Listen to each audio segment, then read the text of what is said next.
1 கொரிந்தியர் 7ஆம் அதிகாரம் 16ஆம் வசனம். மனைவியானவளே, நீ உன் புருஷனை ரட்சிப்பாயோ அல்லவோ உனக்கு எப்படி தெரியும்? புருஷனே, நீ உன் மனைவியை ரட்சிப்பாயோ அல்லவோ உனக்கு எப்படி தெரியும்? உனக்கு எப்படி தெரியும்? உனக்கு எப்படி தெரியும் என்று 2 தடவை சொல்லப்பட்டிருக்கு. ஒரு கணவனுக்கும் மனைவிக்கும் பிரச்சனை. ஒருத்தங்க தான் ரட்சிக்கப்பட்டிருக்காங்க, ஒருத்தங்க ரட்சிக்கப்படலை. மனைவி ரட்சிக்கப்பட்டிருக்கிறா, கணவன் ரட்சிக்கப்படலை. கணவன் ஒன்றும் எதிர்ப்பு தெரிவிக்கலை. நீ உன் வழியில் போ, நான் என் வழியில் போகிறேன், ஒன்றா இருப்போம்.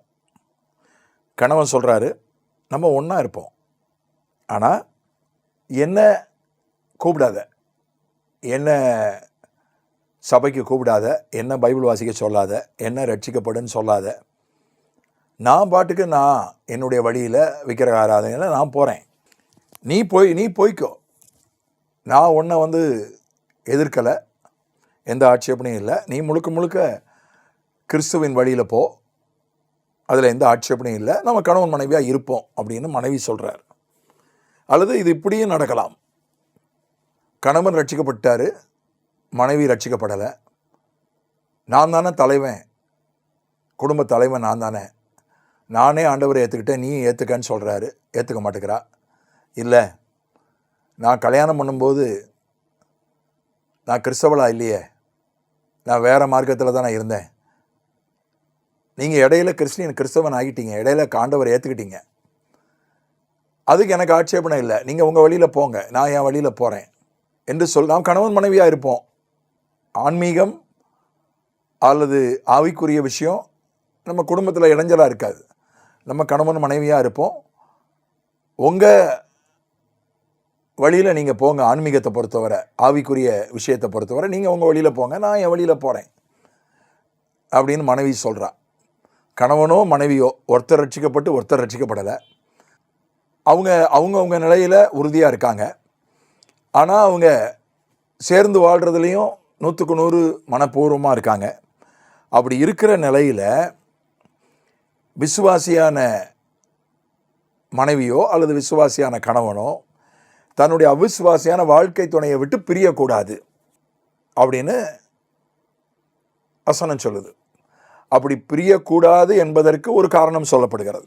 என்ன காரணம்னா, மனைவியானவரே, நீ ஒரு புருஷனை ரட்சிப்பாயோ அல்லவோ உனக்கு எப்படி தெரியும்? புருஷனே, நீ உன் மனைவியை ரட்சிப்பாயோ அல்லவோ உனக்கு எப்படி தெரியும்? என்ன ஒரு காரணம் இந்த வசனம் இங்கே சொல்லுதுன்னா, உன்னுடைய கணவனோ உன்னுடைய மனைவியோ அவிசுவாசியாக இருக்கலாம், உங்கள் கூட இருக்கிறதுக்கு சம்மதித்து இருக்கலாம். அப்படிப்பட்ட நிலையில் நீங்கள் பிரியக்கூடாது. அதற்கு காரணங்களில் ஒன்று, எதிர்காலத்தில் ஒரு வேளை அவங்க ரட்சிக்கப்படலாம். கணவனே, நீ உன் மனைவியை ரட்சிப்பாயோ இல்லையோ உனக்கு எப்படி தெரியும்? மனைவியே, நீ உன் கணவரை ரட்சிப்பாயோ இல்லையோ உனக்கு எப்படி தெரியும்? நாளைக்கு நடக்க போகிறது இல்லை, இது நடக்காதுன்னு நீ முடிவு செய்ய முடியாது. என் கணவன் ரட்சிக்கவே படமாட்டான்னு நீ சொல்ல முடியாது. என் மனைவி ரட்சிக்கவே படமாட்டாயின்னு நீ சொல்ல முடியாது.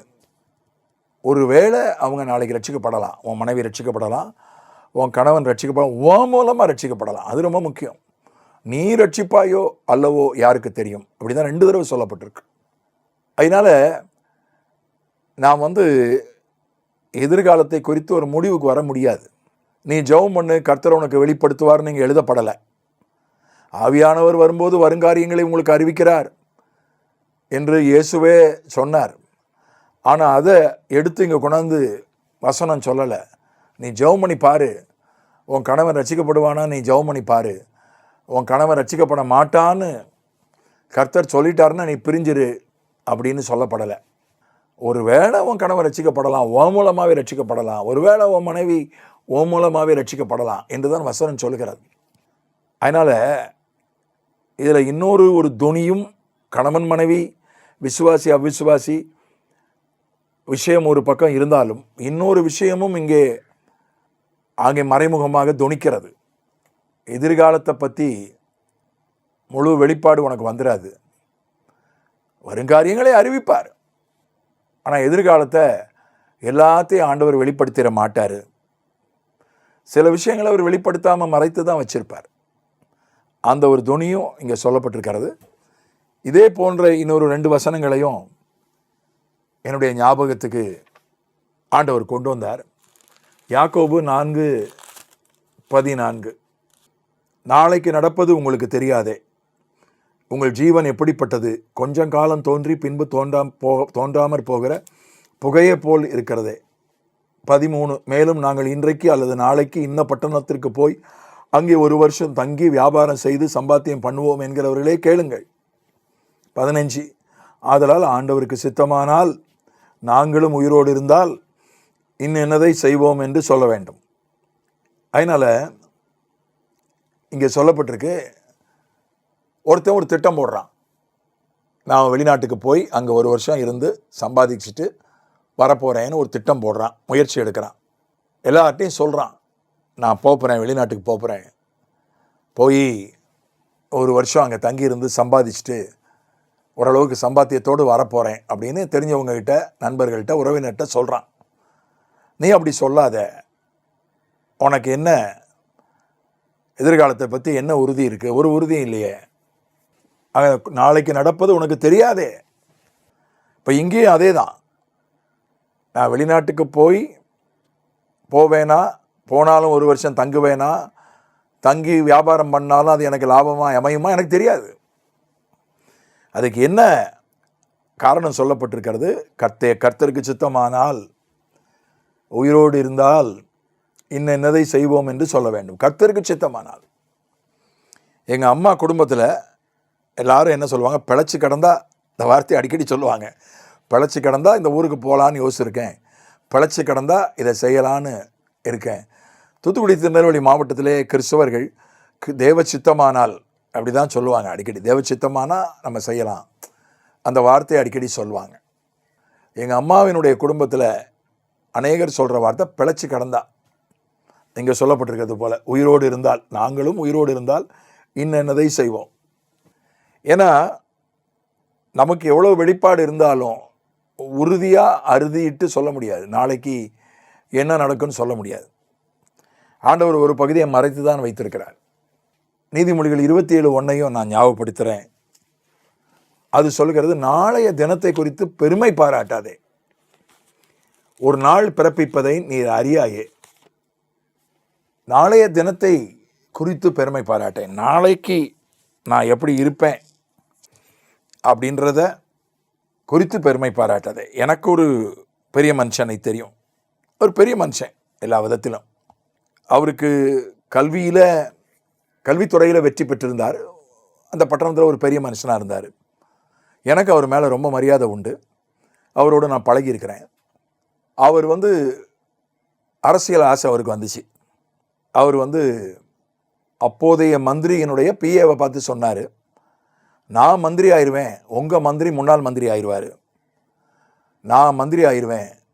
எலெக்ஷனில் நின்னார், வெற்றி பெறலை, சுயேட்சையாக நின்னார், வெற்றி பெறலை. அப்புறம் ஒரு கட்சியோடு கூட தொடர்பில் இருந்தார். அந்த கட்சியில் அவரை வேட்பாளராக நிறுத்தலை.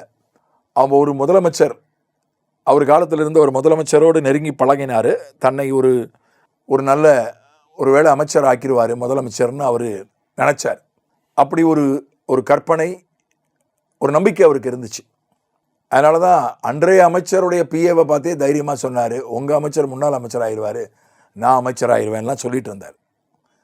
அவர் அமைச்சர் ஆயிடுவோம் அப்படின்னு அவருக்கு ஒரு நம்பிக்கை, அதை வைத்துக்கொண்டு பெருமை பாராட்டினார்.